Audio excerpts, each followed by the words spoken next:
aquela famosa resposta de Jacques Derrida, que é tão bem acolhida pelo pensamento eurocêntrico entre nós, ela encontra eco.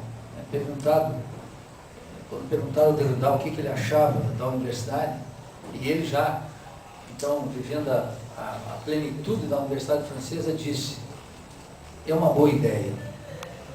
E é óbvio que a resposta de Derrida queria assinalar exatamente o contraste existente na realidade europeia e particularmente na realidade francesa, entre a ideia generosa da universidade, a casa do saber, a casa da crítica, a casa da ciência, a casa da tecnologia, e a realidade da universidade francesa.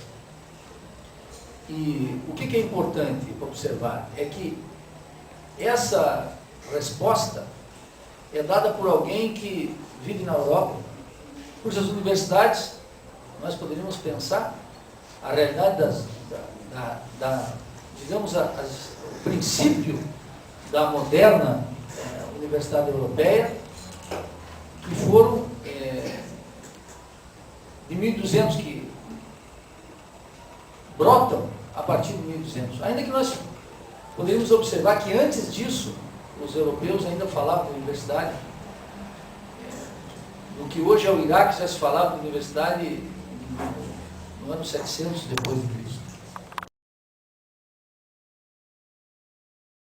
Talvez o único projeto que nasceu generoso desde o início, não como conglomerados, como articulação de faculdades, mas como um genuíno projeto nacional, foi a Universidade Nacional do Brasil. Foi a proposta de Darcy Ribeiro. E essa proposta de Darcy Ribeiro foi logo, como todos nós sabemos, abortada pelo golpe militar de 64. Ontem nós estávamos discutindo lá no DAC e eu recordava esse último livro que li do Darcy Ribeiro, que são suas confissões. E o câncer consumindo Darcy Ribeiro e ele deixando suas últimas linhas de verdade ali, nesse livro luminoso, que são as confissões.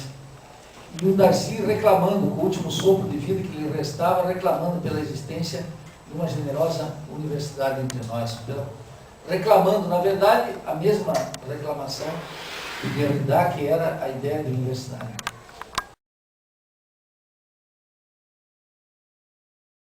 Constante o debate acerca da universalidade. A grande questão é que todas as universidades do mundo servem para seus países. São todas universidades nacionais. As grandes universidades dos Estados Unidos servem, em primeiro lugar, aos interesses estadunidenses. As grandes e amadas universidades europeias, elas servem essencialmente para os seus países, para a comunidade europeia. A universidade chinesa, que é a universidade que mais se encontra em expansão no mundo, serve para o grande projeto da China, que é um projeto hegemônico no mundo.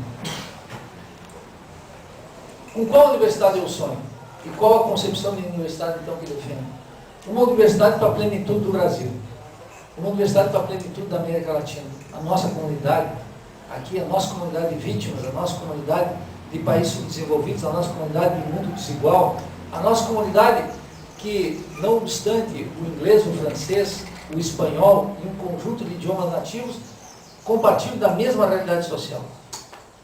E a Universidade Brasileira, então, não pode ser outra, uma universidade para solucionar os grandes dilemas do Brasil e para compartilhar o grande projeto da nação latino-americana.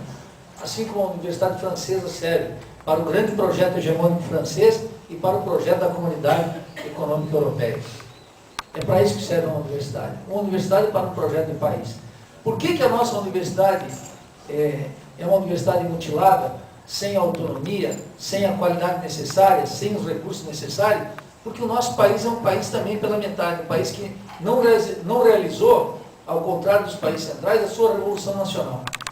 Nós não fizemos as revoluções nacionais e está proibido ser nacionalista.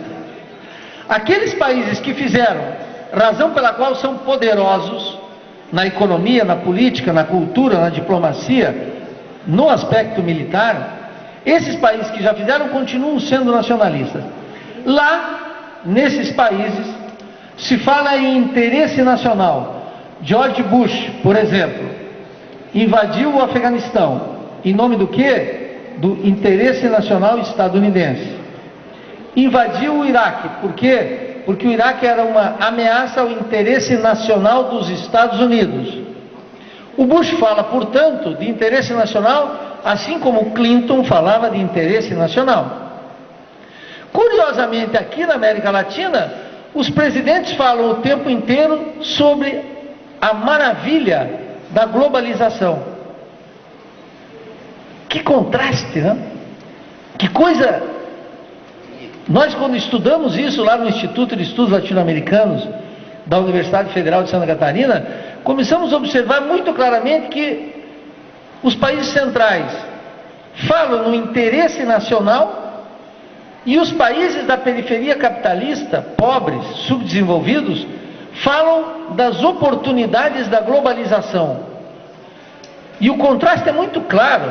Não é preciso fazer doutorado em economia, gente. Basta ler o jornal todo dia com atenção durante um mês. Vocês chegam à conclusão dos grandes especialistas. Não precisam se tornar especialistas em América Latina. Basta ler o jornal com atenção, contrastar, e vocês vão chegar a essa conclusão muito claramente.